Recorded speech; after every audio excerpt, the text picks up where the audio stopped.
اعوذ باللہ من الشیطان الرجیم بسم اللہ الرحمن الرحیم۔ تمام ناظرین کی خدمت میں السلام علیکم ورحمۃ اللہ۔ اور اسی کے ساتھ ایران میں جو آج تاریخ ہے اس حساب سے تو شب عید غدیر ہے، پاکستان میں ایک دن بعد ہے، لیکن من حیث المجموع تمام جتنے بھی ہمارے مومنین ہیں دنیا کے جس کونے میں بھی ہمیں سنا جا رہا ہے، دیکھا جا رہا ہے، سب کی خدمت میں بالعموم اور امام زمان اجل اللہ تعالیٰ فرجہ شریف کی خدمت میں بالخصوص عید غدیر عید اللہ الاکبر کی مناسبت سے تبریک و تہنیت عرض کرتے ہیں۔ جیسا کہ ویس کے پلیٹ فارم سے عید غدیر کی علمی نشستوں کا سلسلہ جاری ہے، پہلی نشست آپ نے ملاحظہ کی حجت الاسلام والمسلمین رئیس المحققین قبلہ علامہ آفتاب حسین جوادی صاحب کے ساتھ نہایت علمی گفتگو رہی، پرمغز گفتگو رہی، بہت سے شبہات جو عید غدیر کے حوالے سے اور امیر المومنین کی امامت کے حوالے سے مخالفین کی جانب سے کیے جاتے ہیں، قبلہ نے سیر حاصل گفتگو کی اور بہترین جوابات سے نوازا۔ دوسری نشست مدافع اہل بیت جناب علامہ سجاد زہرائی صاحب کے ساتھ رہی، وہ بھی آپ نے ملاحظہ کی۔ آج کی تیسری نشست ہماری خوش نصیبی ہے اور پہلی مرتبہ ہمیں یہ توفیق ملی کہ ہم جس شخصیت سے آج آپ کا بھی تعارف کروانے والے ہیں، اگرچہ تعارف کے محتاج نہیں، آپ مختلف انٹرنیشنل میڈیا پلیٹ فارم پر ان کو سنتے ہیں، دفاع مکتب اہل بیت کے حوالے سے محور اور مرکز رہتے ہیں، بالخصوص ماہ مبارک رمضان میں جو ٹی وی چینلز پر ٹرانسمیشن ہوتی ہیں اور بہترین مکتب اہل بیت کا دفاع کرتے ہیں، بہت ہی عمدہ اور مدلل گفتگو کرنے کے حوالے سے آغا کا ایک نام ہے۔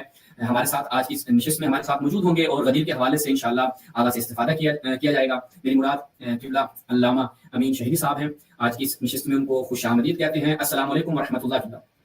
وعلیکم السلام ورحمۃ اللہ وبرکاتہ۔ قبلہ سب سے پہلے تو آپ کو عید غدیر کی مناسبت سے مبارکباد عرض کرتے ہیں اور نہایت آپ کے شکر گزار ہیں کہ آپ تشریف لائے۔ اللہ آپ سب کو اپنے زمان میں رکھے۔ آپ لوگ ماشاء اللہ بہت اچھا علمی فکری نظریاتی کام کر رہے ہیں جس کی ضرورت ہے۔ اگرچہ موضوعات تم لوگ تیز ضرور ہوتے ہیں، لیکن انہی موضوعات کو آج کی دنیا میں تمام ان ابہامات اور غلط فہمیوں کے ازالے کے لیے خوبصورت انداز میں اگر پیش کیا جائے اور بغیر تعصب کے، تو یقینی طور پر وہ لوگ جو تعصب کی خلا سے باہر آ کر حق تک پہنچنا چاہتے ہیں ان کو کم از کم درست راہ کی پہچان میں مدد ملے گی۔ اور اس حوالے سے آپ لوگوں کا کام ماشاء اللہ بہت اچھا ہے۔ میں اس حوالے پہ آپ کو مبارکباد پیش کرتا ہوں۔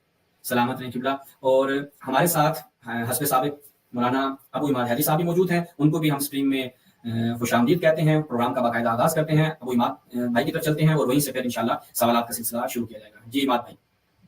جی بسم اللہ الرحمن الرحیم۔ میں بھی آپ تمام دوستوں ناظرین بالخصوص قبلہ علامہ امین شہیدی صاحب کی خدمت میں یہ مبارک ایام اور مبارک لحظات جو عید غدیر اور عید اللہ اکبر کے نام سے معروف ہیں، ان کی مناسبت سے میں مبارکباد عرض کرتا ہوں۔